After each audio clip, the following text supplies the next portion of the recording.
Aku yakin nih 100%. Karena yang bahaya kita pacaran dengan pikiran mengubah dia. PDKT lah sampai kita tahu cara dia marah gimana. Terus ketika lagi PDKT, lagi ngobrol, si ceweknya bilang, aku gak bisa tuh hidup tanpa sahabat-sahabat cowokku gini-gini. Karena aku gak pernah bisa bergaul sama perempuan. Biasanya tuh ngomongnya gitu tuh. Sama cewek tuh drama kalau ngobrol gitu. Nah, aku tuh tipe yang kayak, kalau aku dalam posisi gak suka yang kayak gitu, ya udah gak dilanjutin. Karena yang bahaya kita pacaran dengan pikiran mengubah dia. Oh, dia sahabatnya banyak cowok-cowok. Tapi gue suka nih, cantik nih cewek. Ya udah nanti pas pacaran baru gue kasih tahu. Lah, itu justru itu sumber semua masalah. Ketika dalam pikiran kita, ntar pas gue pacaran gue suruh dia ini deh. Nah, itu dia tuh. Jadi pas PDKT-nya udah harus nemu emang orangnya ini. Tapi kadang pas PDKT-nya nggak kelihatan. Justru itu, makanya PDKT lah sampai kita tahu cara dia marah gimana. Oke. PDKT lah sampai kita tahu tiap weekend dia menghabiskan waktu dengan cara seperti apa. PDKT lah sampai kita tahu hubungannya dengan bapak ibunya kayak gimana. Jadi PDKT itu nggak ngelihat di mana main ke Pizza Hut, terus ngedate di sana di bebek tepi sawah di mana di Citos, duduk ketemu dia terus kayak lucu banget nih gitu. Tapi harus lihat sifat segala macam. Karena pacaran kan akan bareng. Iya sih. Kalau ngedate ya cuman di satu masa itu doang. Iya sih. Problem aku juga kayak gitu. Aku kayak selalu pas PDKT aku tuh gak pernah yang kayak lebih dari 3 bulan. Itu udah lama juga sih sebenarnya. Iya sih. Cuma maksudnya kayak kadang pernah aku paling cepet tuh 2 minggu anjay. 2 minggu kecepetan. Iya, terus ya itu jadinya aku gak tahu banyak. Jadi pas dia udah nembak aku langsung gas-gas aja. Dan sifat-sifat itu tuh baru keluar setelah pacaran. Yang dimana pas sifat itu keluar pas pacaran, aku tuh jadinya berpikir ya gitu tadi, aku bisa ngerubah pasangan aku nanti. Kamunya? Gitu. Iya. Okay. Gak kerasa lah berjalan tuh hampir 2 tahun begitu-begitu mulu. Sampai akhirnya aku punya pikiran kayaknya emang yang mau sama aku nih mungkin cuma dia doang, karena dia udah tahu semua sifat baik buruk aku kayak gitulah. Kayak gitu kan. Dan ya itu menurut aku udah toxic banget. Aku pikir dia bisa berubah gitu, padahal ya ternyata emang kalau orang mau berubah itu harusnya dari kemauan diri dia sendiri kan, gak bisa di-push sama orang lain kayak gitu. Dan aku juga jadi ada ketakutan buat ninggalin dia itu jadinya. Iya. Nah, kamunya juga harus bisa nerima sikap-sikap dia dan ngerti bahwa itu nggak apa-apa. Contoh ya, Anissa tuh hampir tiap weekend pasti dia keluar sama teman-temannya, nongkrong di luar atau lagi main padel sama teman-temannya apa segala macam kalau sekarang ya. Dan aku di rumah biasanya. Dan Anissa tuh pulang jam 11, jam 10 kalau lagi bergaul di luar gitu. Ya ada aja yang datang. Aku nggak usah bilang siapa lah ya, tahu soal itu terus kayak yang kenapa kok istri belum pulang jam segini gini gimana tuh gini. Ya buat aku nggak apa-apa, biasa aja. Kan dia punya porsi dia sama teman-temannya. Dia juga tahu gue lebih senang di rumah, main Monster Hunter, main game ya udahlah gitu. Nah sebaliknya ketika misalnya aku pergi sendiri, kemarin aku lagi nyepi tuh di Ancol di hotel gitu sendiri nulis, dianya nggak ikut apa segala macam, dia juga nggak apa-apa karena si Radit lagi butuh, Bang Dika lagi butuh waktu buat ngerjain proyeknya dia tanpa terganggu sama sekali. Nah buat orang lain kayak kenapa kok suami lo nggak mau ada di dekat lo sampai dia harus cabut sendiri gini. Lah itu kan kadang-kadang, nah berarti kan aku nggak cocok sama orang yang ngerasa itu. Sehingga aku tidak menikahi orang yang kayak gitu kan. Iya. Anissa tidak cocok sama cowok yang dia keluar jam 10 sampai jam 10 terus diteleponin gitu. Hargai aku dong sebagai suami. Ada loh. Ada dong pasti yang kayak tipe-tipe yang kayak gitu. Tapi dia menikahi aku yang tidak mempermasalahkan. Nah artinya ketika kamu nikah, kamu pacaran sama orang, kamu udah dapet yang gak apa-apanya ini gitu. Dan kalaupun kompromi, tahu sampai titiknya. Aku yakin nih 100%. Aku tinggal ngomong ke Anissa, aku bilang, kamu udah kebanyakan main sama temen-temen deh. Kayaknya gak usah deh gitu. Bulan depan di rumah aja. Aku yakin dia mau juga kompromi sampai level itu. Tapi kan aku nggak ngomong gitu. Tapi artinya aku pun juga punya feeling. Kalau aku bilang nggak suka juga pasti dia nggak apa-apa gitu. Itu susahnya sih Dek. Kamu umur 23, ini waktu-waktunya kamu ketemu orang-orang aneh sih menurutku. Emang iya? Aku kayaknya udah ketemu dari kemarin. Karena kamu akan tahu sendiri kira-kira yang cocok sama kamu kayak gimana. Ya aku juga tahu ini kan dari pengalaman ya. Ya. Bahwa pada akhirnya gue nggak bisa ngubah orang lah, udahlah. Aku juga ngerasa kayaknya pas dulu tuh juga ya aku juga aneh deh. Oh pasti, aku Iya. juga gitu pasti. Iya, cuman ya itu jadi makin kesini tuh aku jadi pengen hubungan yang kayak jelas gitu, kayak kita mau kemana gitu. Bukan yang kayak aku nuntut, oke, tahun depan kita nikah ya, gitu tuh enggak. Cuman maksudnya kan ada aja cowok yang ketika ditanya, ya ini kita mau, nah ya kayak mantanku kemarin lah. Itu kan juga aku sempat ada nanya, kita kan udah lama juga kan, setahun lebih kemarin. Pacaran. Ya, terus udah gitu aku pengen yang kayak oke kita sama-sama nih apa progres sama-sama kayak gitu. Aku pengen kayak gitu dan jelas siapa tahu bisa serius kayak gitu. Jadi aku kalau sekarang tuh mikirin yang kayak gitu instead of aku cuman pengen sekedar pacaran doang, karena kalau misalnya aku mikir kayak mau main-main doang, ya aku bisa main juga kumpul sama teman-teman aku kayak gitu. Cuman ya balik lagi kadang banyak orang yang ngerasa tuh kalau misalnya cewek nuntut pengen cowoknya kerja itu pengennya itu tuh kita disebutnya matre atau apa kayak gitu. Itu doang sih yang aku pikirin sekarang tuh. Jadi aku gak tahu kapan apa ya dibilang matre tuh kayak gimana, realistis. Kalau nggak itu diomongin aja. Kayak gitu tadi. Dibicaranya sama lakinya. Dari sama awal. cowoknya. Dari awal. Gimana? Aku tuh sering ngerasa ketakutan bahwa aku takut dituduh matre ketika aku punya nuntut ini.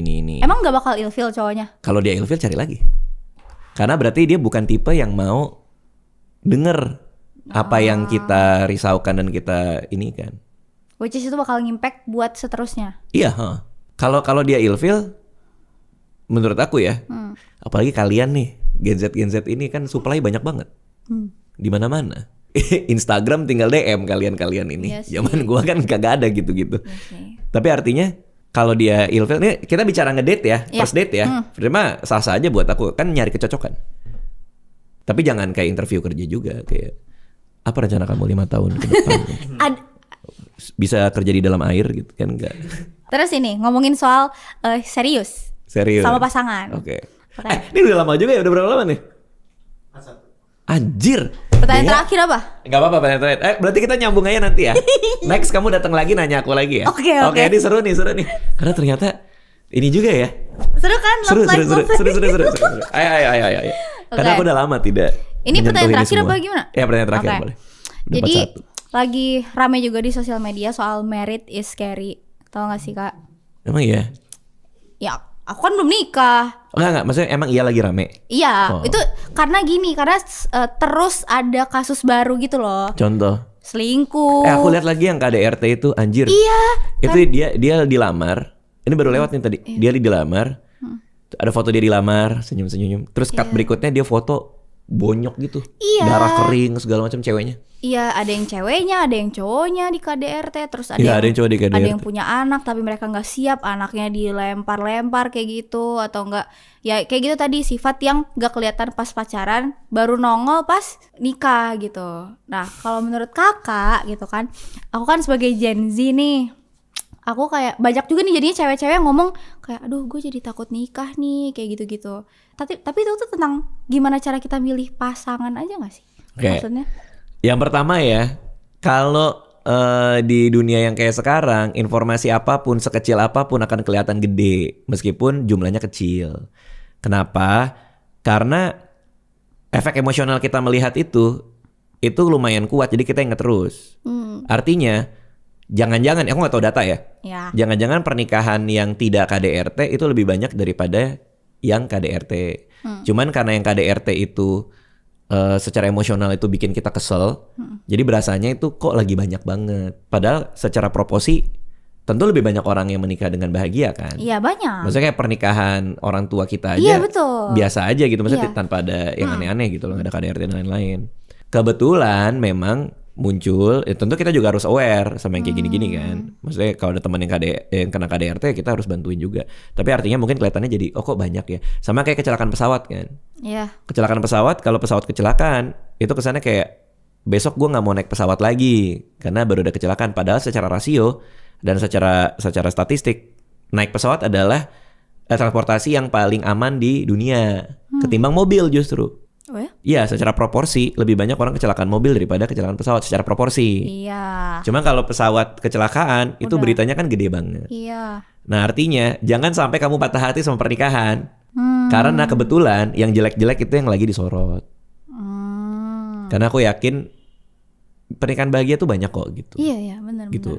Menyikapi supaya nggak takut lagi sama nikah. Itu emang banyak ya orang jadi takut nikah ya. Banyak banget. Aku kadang suka, kalau aku sih itu nggak ngimpact ke aku ya, karena aku pikir itu oknum aja. Cuman aku lihat di komen, aku lihat oknum suami, oknum istri, betul. Cuman maksudnya aku lihat di komen-komennya, kadang juga jadinya banyak cowok-cowok yang kesel. Misalkan kasusnya selingkuh nih, terus cewek-cewek tuh pada komen kayak, aduh aku jadi takut banget, aduh cowok aku selingkuh nggak ya, gini-gini. Terus cowok-cowok yang baca tuh pada kayak, anjir lah, jadi kayak gue Jadi yang gua kena juga nih. Iya kayak gitu. Iya, Rata-rata iya, kayak iya. gitu jadinya. Ya itu menurut aku lagi-lagi soal nyari pasangannya, kamu harus lihat semuanya. Kadang kalau kita first date kita jadi pura-pura jadi orang lain tahu. Kayak dia suka lagu apa? Oh aku suka lagu jazz gini. Oh ya gue juga suka jazz padahal dia nggak suka jazz. Artinya kayak topeng-topengnya tuh masih dipakai tuh. Berarti pacaran sama sahabat lebih baik. Pacaran sama sahabat. Iya. Kenapa jadi pacaran sama sahabat? Ya kan kalau first date kan kadang kita pura-pura jadi orang lain. Oh sahabat kita udah tahu asli-aslinya. Yoi. Bener juga. Tapi kamu mau pacaran sama sahabat ya jangan-jangan. Enggak. Oh yang itu ya. Yang mana anjay? Bentar dulu, yang mana? Dia sahabat aku kak. Gue udah curiga gue. Tapi beneran sahabat itu. Kamu ngomong gitu juga waktu di sana. Emang sahabat? Oh iya. Iya, emang sahabat. Tapi sedang mencoba. Berarti dia bisa gini. Karena begitu dia pacaran, kan kakak yang bilang, anjir gue lagi. Oke. Enggak, udah lama kok sahabatan. Oke, menurut aku pribadi ya. Tapi argumen kamu betul sih. Mendingan pacaran sama sahabat karena kita udah tahu baik buruknya. Iya. Aduh, iya juga ya. Aku ngeliat ini, Kak. Susah nih argumen ini. Aku ngelihat kakak tahu Ayudhya sama Tahu, Dito kan. teman itu, teman. Itu kan mereka sahabatan juga kan. Aku ngikutin mereka. Bener. Iya, terus aku ngeliat hidup life after marriage mereka kayak wah indah banget gitu. Oh, kalau gitu pertanyaannya gini justru. Oke, kamu sahabatan sama dia. Katakanlah udah bertahun-tahun. Pernah lihat dia marah nggak gitu? Kalau nggak pertanyaannya gitu. Pernah lah. Pernah. Aman tuh. Aman. Oh, ini udah spesifik ke orangnya ya. Emang kakak masih inget Kak? Enggak, tapi aku ingat. Aku bilang siapa tuh sama dia tuh gini-gini nih. Terus aku nanya kamu, siapa deh gini? Sahabatku. Beneran Iya, kok. Sahabat. Bener sahabatku Oh, kok. gitu. Real serius sahabatan. Oh iya kan cuma. Gimana dong, kenapa berkali-kali ditegaskan? Aku cuma cerita doang. Oke. Ya kalau aman. Cuma deh kadang-kadang ada aspek yang ketika pacaran tuh ada bedanya gitu kalau menurut Iya, aku. itu sih. Terus ngaburin batas antara sahabat sama pacar ketika udah pacaran nih. Gimana cara kita ngelepas bahwa ini bukan sahabat gue lagi tapi udah lebih dari itu yaitu pacar. Nah jangan-jangan masih ke bawah tuh. Dulu pas sahabat gue ini. Terus nanti dia bilang ya kan beda soalnya yang gitu-gitu loh. Oh. Soalnya porsinya kan udah porsi sahabat, porsi pacar. Terus kamu bawa dia ke situ gitu loh maksudku, ngerti gak sih? Sedangkan kalau PDKT kita sama-sama tahu gue kayaknya mau deketin anak ini, si yang sebaliknya juga gue mau deketin anak ini. Jadi dalam kepala udah mau berpasangan. Iya pasangan Ngerti aja gak maksudnya? ya. Paham gak sih Kalau maksud gue? sahabatan juga tuh kayak jadi ya aku juga pernah bingung sih kayak gitu. Itu gitu, takutnya batasnya jadi buram aja ketika ada konflik gitu. Terus kalau misalnya ada konflik, ya misalnya nih, sahabatan, terus mutusin buat pacaran, terus putus kan pasti nggak akan bisa sama lagi nggak sih? Nah, kamu akan kehilangan dia sebagai sahabat. Makanya banyak orang juga yang nggak confess kalau dia suka sama sahabatnya sendiri, karena dia nggak mau hubungan persahabatan mereka tuh. Wah gila susah banget ya anak-anak ini ya. Makanya gak usah punya teman kayak gue udah nggak ada tuh sahabat. Pandu doang nih, gue nggak pernah confess lagi. Takut banget. Nggak artinya apa ya? Artinya gimana ya deh ya? Kalau aku nyaranin sih betul, ya Ayudhya sama Dito emang sangat berbahagia lah ya. Kalau aku boleh nyaranin sih, ya boleh setuju apa enggak sih? Kayaknya kalau emang pengen punya pasangan dari awal memang mindsetnya punya pasangan aja. Takutnya jadi nggak fair buat si sahabat juga kan? Karena sahabat tuh merasa kayak, kalau jadi suka gua sih? Iya. Dia juga jadi bingung kan nanti kalau dia nggak suka ya. Kalau aku mau confess nih selama persahabatan kita aku ternyata suka sama dia. Kan dia nengok ke mana? Oh ke lampu. Aku jadi ikutan. Ada siapa?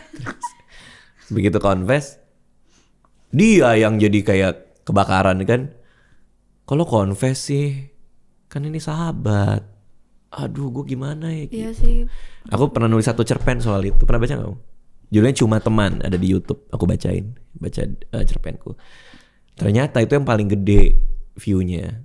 Cerpen judulnya Cuma Teman. Mungkin banyak yang relate. Kayaknya itu. Makanya aku bikin lagu Sadar Sendiri gara-gara itu.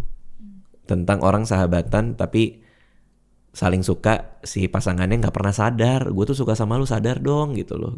Gue biarin lu sadar sendiri deh. Itu gara-gara cerpen itu dan gara-gara itu. Nah aku sama sekali nggak ngeh ternyata itu sangat relate. Dan kasus ini banyak banget terjadi. Aku tuh nggak ngeh sama sekali.